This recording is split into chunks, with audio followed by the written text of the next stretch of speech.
Before there were movies, TV shows, or podcasts, there was the pen of Sir Arthur Conan Doyle. Through his brilliant storytelling, he gifted the world Sherlock Holmes, a name that stands for unmatched deduction, keen observation, and intellectual thrill. Today's story, the Reigate Squires, takes us to the peaceful countryside, where nothing seems out of the ordinary until a murder shakes the calm. It's the seventh tale in the Memoirs of Sherlock Holmes series, first published in 1893. A story where Holmes, recovering from exhaustion, finds himself pulled into a web of deception and danger. If you're new here, don't forget to explore the rest of our classic Sherlock Holmes stories, all available in our playlist. And if these timeless mysteries intrigue you, support the journey by liking, sharing, and subscribing. Every bit of encouragement helps us keep these audio stories alive. Now, step into the mystery with us. This is the Reigate Squires. It was some time before the health of my friend, Mr. Sherlock Holmes, recovered from the strain caused by his immense exertions in the spring of '87. The whole question of the Netherlands Sumatra Company and of the colossal schemes of Baron Maupertuis are too recent in the minds of the public, and are too intimately concerned with politics and finance to be fitting subjects for this series of sketches. They led, however, in an indirect fashion to a singular and complex problem, which gave my friend an opportunity of demonstrating the value of a fresh weapon among the many with which he waged his lifelong battle against crime. On referring to my notes, I see that it was upon the 14th of April that I received a telegram from Lyons which informed me that Holmes was lying ill in the Hotel du Laon. Within 24 hours, I was in his sick room and was relieved to find that there was nothing formidable in his symptoms. Even his iron constitution, however, had broken down under the strain of an investigation which had extended over 2 months, during which period he had never worked less than 15 hours a day and had more than once, as he assured me, kept to his task for 5 days at a stretch. Even the triumphant issue of his labors could not save him from reaction after so terrible an exertion. And at a time when Europe was ringing with his name, and when his room was literally ankle-deep with congratulatory telegrams, I found him a prey to the blackest depression. Even the knowledge that he had succeeded where the police of 3 countries had failed, and that he had outmaneuvered at every point the most accomplished swindler in Europe, was insufficient to rouse him from his nervous prostration. 3 days later we were back in Baker Street together, but it was evident that my friend would be much the better for a change, and the thought of a week of springtime in the country was full of attractions to me also. My old friend, Colonel Hayter, who had come under my professional care in Afghanistan, had now taken a house near Reigate in Surrey and had frequently asked me to come down to him upon a visit. On the last occasion, he had remarked that if my friend would only come with me, he would be glad to extend his hospitality to him also. A little diplomacy was needed, but when Holmes understood that the establishment was a bachelor one, and that he would be allowed the fullest freedom, he fell in with my plans, and a week after our return from Lyons, we were under the colonel's roof. Hayter was a fine old soldier who had seen much of the world, and he soon found, as I had expected, that Holmes and he had much in common. On the evening of our arrival, we were sitting in the colonel's gun room after dinner, Holmes stretched upon the sofa, while Hayter and I looked over his little armory of firearms. By the way, I think I'll take one of these pistols upstairs with me in case we have an alarm. An alarm? Yes, we had a scare in this part lately. Old Acton, one of our county magnates, had his house broken into last Monday. No great damage done, but the fellows are still at large. No clue. None as yet, but the affair is a petty one of our little country crimes, which must seem too small for your attention, Mr. Holmes, after this great international affair. Holmes waved away the compliment, though his smile showed that it had pleased him. Was there any feature of interest? I fancy not. The thieves ransacked the library and got very little for their trouble. The whole place was turned upside down, drawers forced open and cabinets searched, with the result that an odd volume of Pope's Homer, 2 plated candlesticks, an ivory letterweight, a small oak barometer, and a ball of twine are all that went missing. What an extraordinary assortment. The fellows clearly grabbed whatever they could. Holmes grunted from the sofa. The county police ought to make something of that. Why, it's surely obvious that. But I held up a warning finger. I said, You are here for rest, my dear fellow. For heaven's sake, don't get started on a new problem when your nerves are all in shreds. Holmes shrugged his shoulders with a glance of comic resignation towards the colonel, and the talk drifted away into less dangerous channels. But as fate would have it, all my professional caution was wasted. The next morning, the problem presented itself in such a way that it could not be ignored. Our country visit took a turn neither of us could have anticipated. We were at breakfast when the colonel's butler rushed in, his usual propriety completely gone. Have you heard the news, sir? At the Cunninghams, sir. Burglary? Cried the colonel, with his coffee cup in midair. Murder. By Jove, who's been killed then? The JP or his son? Neither, sir. It was William, the coachman, shot through the heart, sir. Never spoke again. Who shot him then? The burglar, sir. He was off like a shot and got clean away. He just broke in at the pantry window when William came on him and met his end in saving his master's property. What time? It was last night, somewhere about 12. Then we'll step over afterwards, said the colonel, coolly settling down to his breakfast again. It's a baddish business, he added when the butler had gone. He's our leading man about here, is old Cunningham, and a very decent fellow too. He'll be cut up over this, for the man has been in his service for years and was a good servant. It's evidently the same villains who broke into Acton's. And stole that very singular collection. Precisely. It may prove the simplest matter in the world, but all the same at first glance, this is just a little curious, is it not? A gang of burglars acting in the country might be expected to vary the scene of their operations, and not to crack two cribs in the same district within a few days. When you spoke last night of taking precautions, I remember that it passed through my mind that this was probably the last parish in England to which the thief or thieves would be likely to turn their attention, which shows that I have still much to learn. I fancy it's some local practitioner. In that case, of course, Acton's and Cunningham's are just the places you would go for, since they are far the largest about here. And the richest. Well, they ought to be, but they've had a lawsuit going for years. It's drained the life out of both, I'd say. Old Acton has some claim on half of Cunningham's estate, and the lawyers have been bleeding them dry.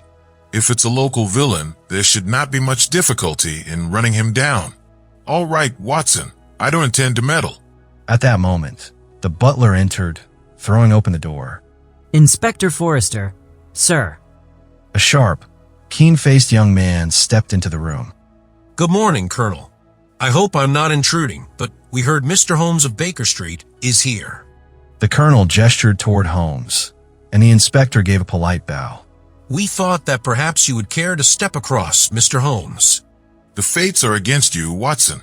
We were just talking about the case when you walked in. Inspector, perhaps you can give us a few details.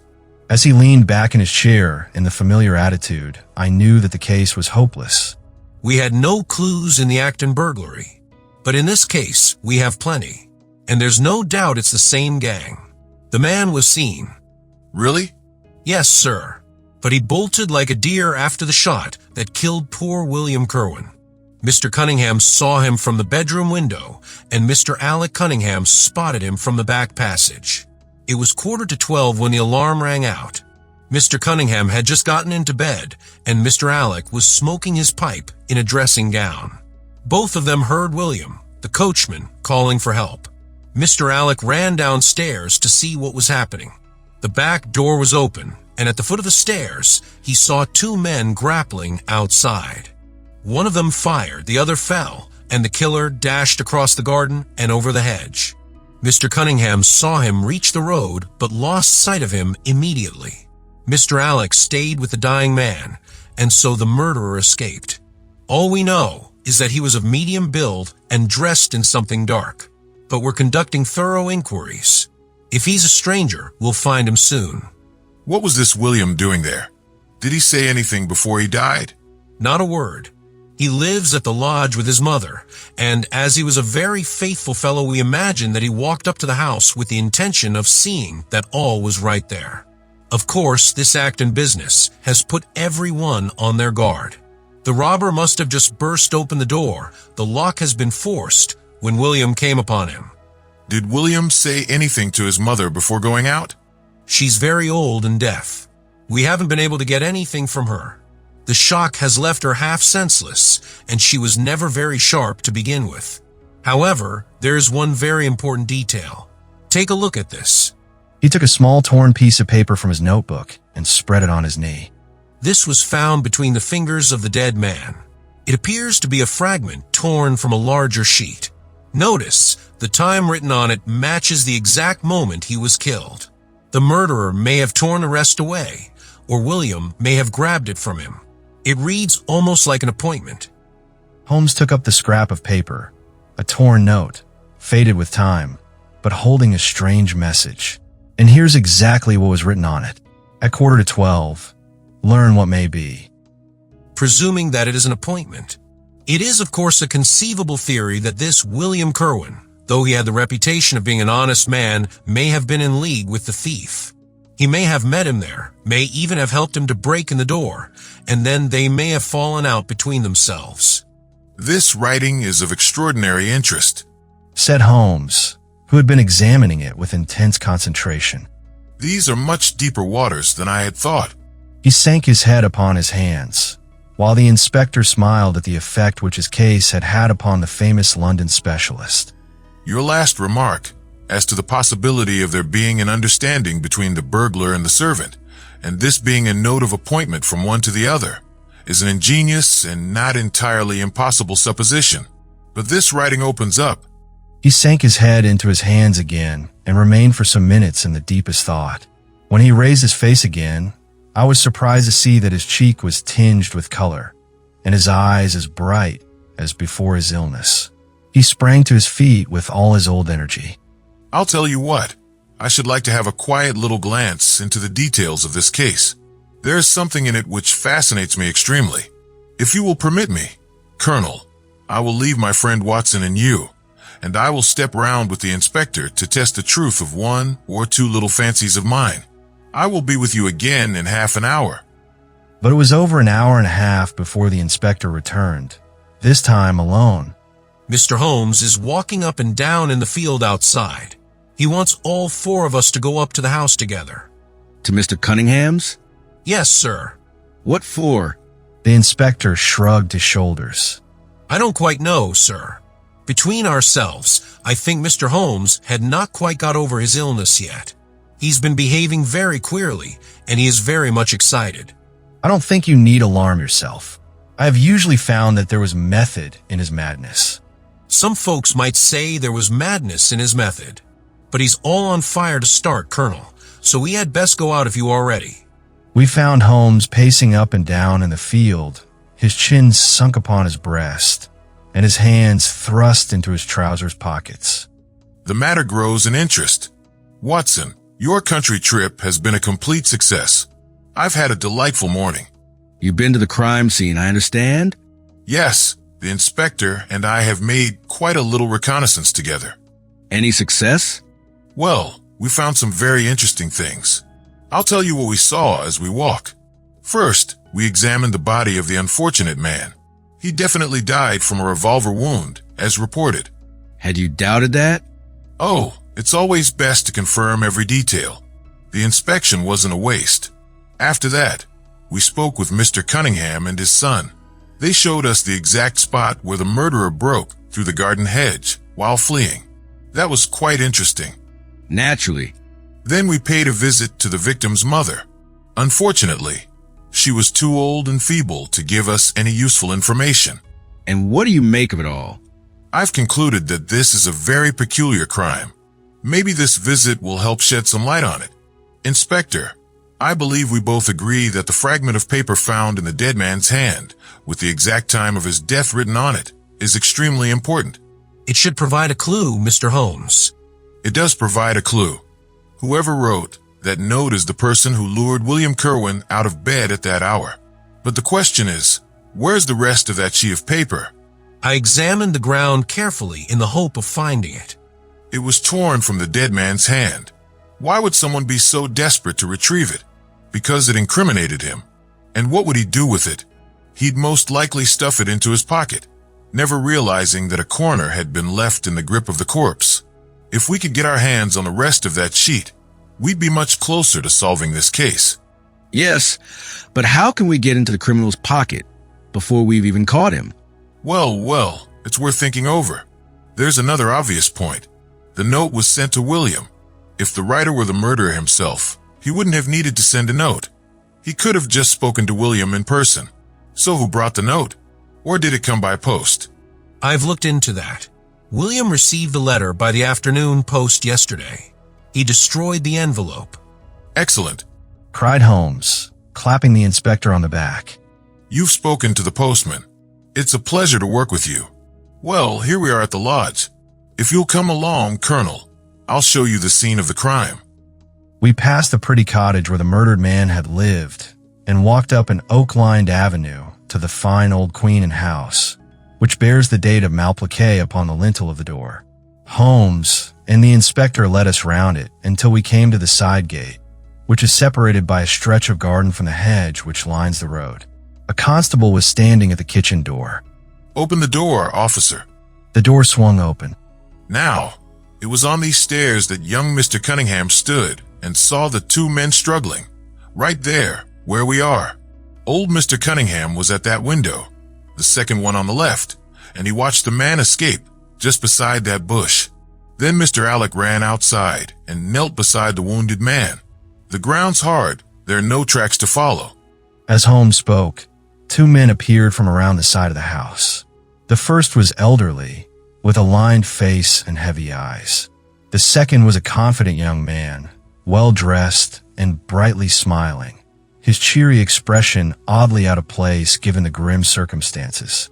Young Alec Cunningham greeted us with a confident smile and remarked, half mockingly, that he was surprised Holmes hadn't already cracked the case, given the famed efficiency of London detectives. Ah, you must give us a little time. With a smirk still lingering on his face, young Alec Cunningham added that we'd certainly need more time, as, according to him, we hadn't discovered a single useful clue so far. There's only one. We thought that if we could only find... Good heavens, Mr. Holmes. What's the matter? Suddenly, Holmes's face contorted with agony. His eyes rolled upward, his features twisted, and with a low groan, he collapsed face forward onto the ground. We were all horrified by the violence of the attack. Quickly, we carried him into the kitchen and helped him into a large armchair.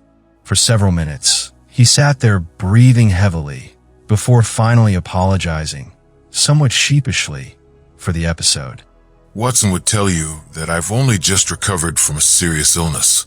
I'm still prone to sudden nervous attacks. Old Mr. Cunningham offered to send Holmes home in his trap, clearly concerned.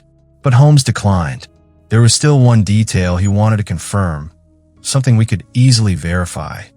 It occurs to me that it's entirely possible William arrived after the burglar had already entered the house, not before. Everyone seems to assume that although the door was forced, the thief never actually got inside.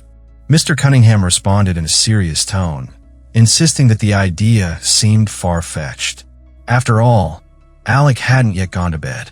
Surely, he would have heard someone moving about the house.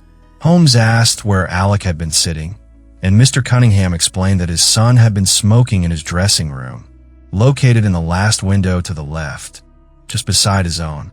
Holmes confirmed that both their lamps were lit, and Cunningham agreed without hesitation. There are some rather curious elements here. Isn't it odd that a burglar, one with prior experience no less, would choose to break into a house while lights were still burning in two rooms, clearly indicating people were awake? Mr. Cunningham admitted the intruder must have been unusually bold.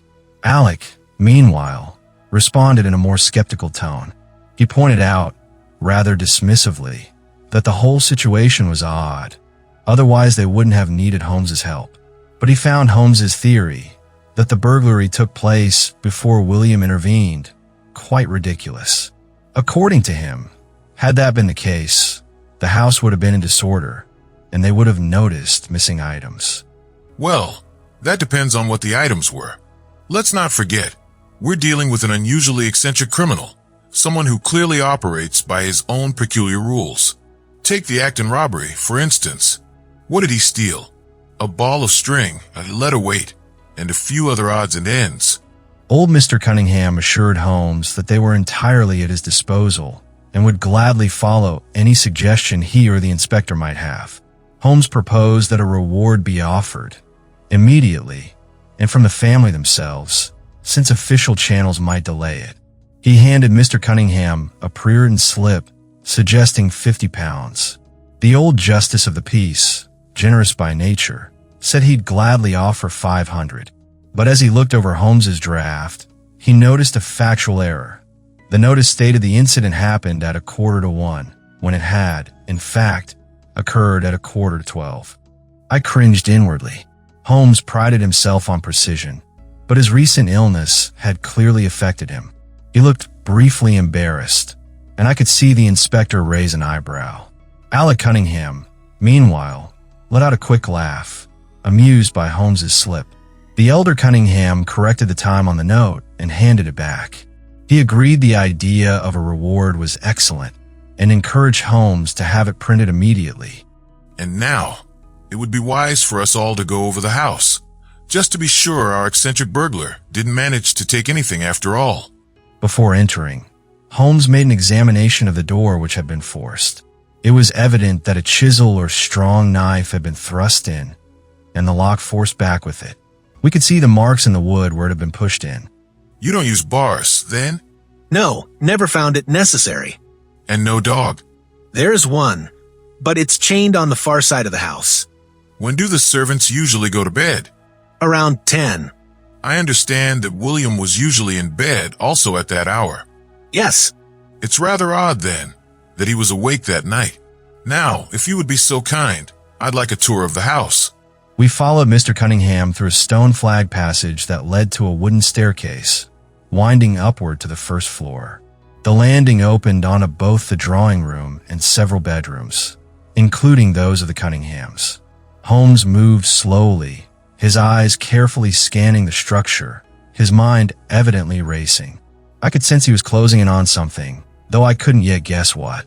At one point, Mr. Cunningham, growing impatient, stated that it was surely unnecessary to inspect further. His room was at the end of the hall, Alex was next to it, and it would have been impossible for anyone to reach the upper floor without being heard. Alec, wearing that same smug smile, remarked that perhaps Holmes ought to abandon this trail altogether and look elsewhere. Holmes, however, pressed on politely. I must ask for your patience, just a little longer. I'd like to see how much of the front yard is visible from the bedrooms. This is your son's room, I presume. He pushed open the door. Holmes confirmed this was the dressing room Alec had been smoking in when the alarm sounded.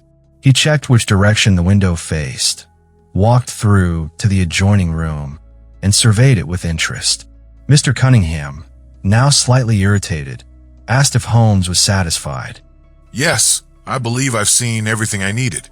The elder Cunningham offered, with a reluctant shrug, to show us his own bedroom. It was a modest space, plainly furnished. As we crossed it, Holmes and I fell to the rear of the group.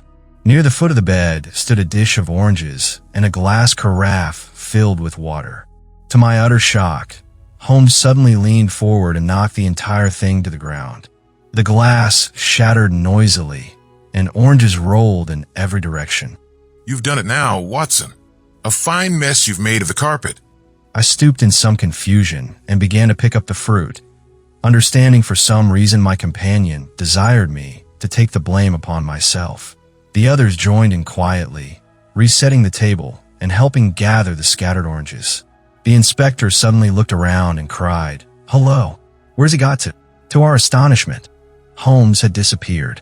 Young Alec Cunningham, with an impatient scowl, muttered that Holmes must be out of his mind.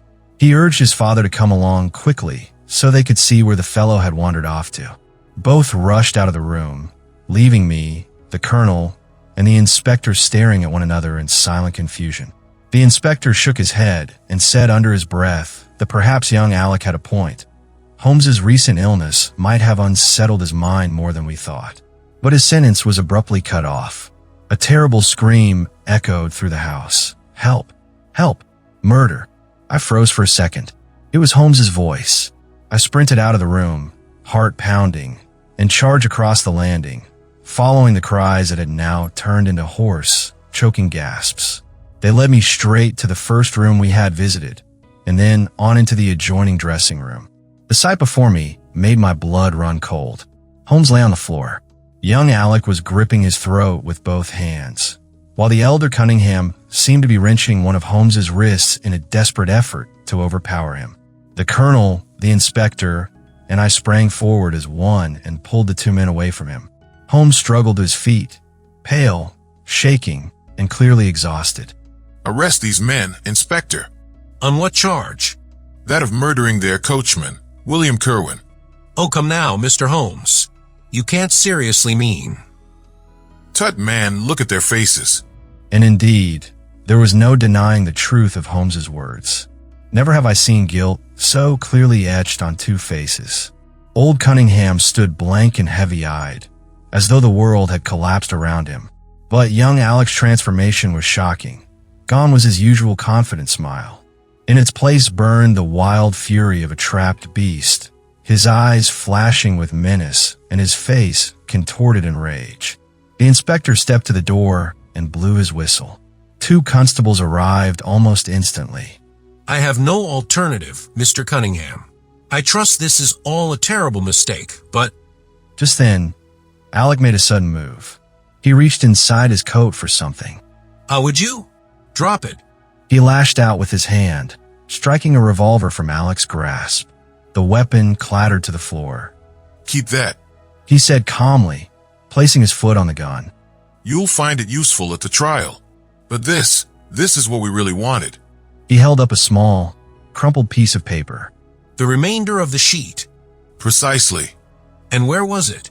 Exactly where I knew it must be. I'll explain everything shortly.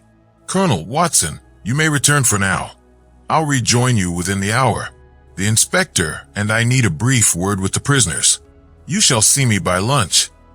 And true to his word, Holmes returned to the colonel's smoking room around 1 o'clock. With him was a small, elderly man, Mr. Acton, the gentleman whose house had been the first to suffer a mysterious burglary. I wanted Mr. Acton present while I clarify this matter, for he has a personal interest. Colonel, you may well regret inviting such a stormy petrel into your home. On the contrary, it has been a privilege to observe your methods. I admit, though, I still don't see the faintest clue. I fear my explanation may disappoint, but I've always made it a principle to share my methods with Watson, and with anyone who takes a genuine interest. First, however, a touch of your brandy, if I may. That scuffle upstairs was rather taxing. I hope your nerves haven't suffered another attack. All in good time, my friend. Now let me lay out the case in its full order. Stop me if any point seems unclear. It is of the highest importance in the art of detection to be able to recognize, out of a number of facts, which are incidental and which vital. Otherwise, your energy and attention must be dissipated instead of being concentrated. Now, in this case, there was not the slightest doubt in my mind from the first that the key of the whole matter must be looked for in the scrap of paper in the dead man's hand. Before going into this, I would draw your attention to the fact that, if Alec Cunningham's narrative was correct, and if the assailant, after shooting William Kerwin, had instantly fled, then it obviously could not be he who tore the paper from the dead man's hand. But if it was not he, it must have been Alec Cunningham himself, for by the time that the old man had descended, several servants were upon the scene. The point is a simple one, but the inspector had overlooked it because he had started with the supposition that these county magnates had had nothing to do with the matter. Now, I make a point of never having any prejudices and of following docilely wherever fact may lead me. And so, in the very first stage of the investigation, I found myself looking a little askance at the part which had been played by Mr. Alec Cunningham. And now I made a very careful examination of the corner of paper which the inspector had submitted to us. It was at once clear to me that it formed part of a very remarkable document. Here it is. Do you not now observe something very suggestive about it? It has a very irregular look. My dear sir, there cannot be the least doubt in the world that it has been written by two persons doing alternate words. When I draw your attention to the strong T's of et and to, and ask you to compare them with the weak ones of quarter and 12. You will instantly recognize the fact. A very brief analysis of these 4 words would enable you to say, with the utmost confidence, that the learn and the maybe are written in the stronger hand, and the what in the weaker. By Jove, it's as clear as day. Why on earth would 2 men write a letter like this? Obviously, it was a shady business, and one of the men didn't fully trust the other. So, he made sure both were equally implicated by having each contribute to the letter. And between the 2, the man who wrote the word said Antu was clearly the ringleader. How do you figure that? We could guess it by comparing their handwriting styles, but there's stronger proof. If you look closely at this scrap, you'll see that the man with the firmer hand wrote all his words first, leaving blanks for the other to fill in. In some spots, the blank space wasn't quite enough, like where quarter had to be squeezed between it and to, which shows those words were already there. The one who wrote first planned the whole thing. But that's just the surface. Here's a more important point. You may not know that handwriting experts can usually estimate a person's age pretty accurately from their writing. Normally, they can guess a person's decade with fair confidence. I say normally because illness or weakness can make a young man's hand look old. In this case, one hand is bold and firm, while the other is shaky, though still readable. The T's are even starting to lose their crossbars. That tells me one was a young man, and the other was older, though not feeble. There's something else, something subtler and far more telling. These 2 sets of handwriting share similarities. They're from men who are blood relatives. You might notice it most in the Greek stylese, but I see many little details that point the same way. No doubt in my mind, there's a family mannerism here. I'm just giving you the key findings. I actually made 23 separate deductions from this paper, most of which only a handwriting expert would appreciate. But they all reinforced my conclusion. The letter was written by the Cunninghams, father and son. Once I had that, the next step was to examine the crime scene in detail. I went up to the house with the inspector and saw all there was to see. The wound on the coachman, William, was fired from a revolver over 4 yards away. There was no powder burn on his clothes. That alone proves Alec Cunningham was lying when he said they were grappling during the shot. Then both father and son said the intruder escaped through a certain part of the road. But right at that spot, there's a wide ditch with soft mud at the bottom. No footprints, no marks. That made it crystal clear. Not only had they lied again, but there never was any outside intruder at all. Next, I needed to understand the motive. I thought back to the burglary at Mr. Acton's home. The colonel mentioned a legal dispute between you, Mr. Acton, and the Cunninghams. Naturally, I concluded they broke into your library to find some key document for the case. That's exactly right. No doubt about their intent. I have a solid claim to half their estate, and had they found even one critical paper, which thankfully was locked safely with my solicitor, they could have severely damaged our case. There you are. It was a dangerous, reckless attempt, in which I seemed to trace the influence of young Alec. Having found nothing, they tried to divert suspicion by making it appear to be an ordinary burglary, so they carried off whatever they could lay their hands on. That part is clear enough, but much still remained obscure. What I needed most was the missing piece of that note. I was sure Alec had torn it from the dead man's hand, and almost certain he had thrust it into the pocket of his dressing gown. Where else could he have hidden it? The only question was it still there? It was worth a try, and that's why we all went up to the house. The Cunninghams joined us outside the kitchen door, as you'll recall. It was absolutely crucial that they not be reminded of the paper, or they'd surely destroy it right away. The inspector was about to mention how important it was when, by sheer luck, I collapsed in a sort of fit, and the conversation changed entirely. Good heavens! Do you mean to say all our sympathy was wasted and your fit was fake? Speaking professionally, it was brilliantly done. It's an art that often proves useful. Once I recovered, I came up with a small trick, getting old Cunningham to write the word 12 so I could compare it with the 12 on the scrap of paper. What a fool I've been. I could see you were feeling sorry for me and my weakness. I hated to cause you that pain. Then we went upstairs together. when I spotted the dressing gown hanging behind the door. I used the old table trick, knocked it over to cause a distraction, and slipped back to search the pockets. I found the paper, just as I expected, but almost instantly the two Cunninghams were on me. They would have murdered me then and there if you hadn't intervened. I can still feel that young man's hands on my throat, and the father twisted my wrist hard enough trying to pull the paper away. They knew I had figured everything out, and the sudden switch from total confidence to panic made them completely unhinged. I spoke with old Cunningham afterward about the motive. He was cooperative enough, though his son was like a demon, ready to blow his own brains out or anyone else's if he'd gotten to that revolver. The father, seeing the strength of the case, completely gave in and confessed. Turns out, William had secretly followed them during their break-in at Mr. Acton's, and once he had proof of what they did, he started blackmailing them. But Alec Cunningham was not the kind of man to be toyed with. He had a stroke of genius when he saw how panicked everyone was about recent burglaries. It gave him a perfect chance to kill William under the cover of a random crime.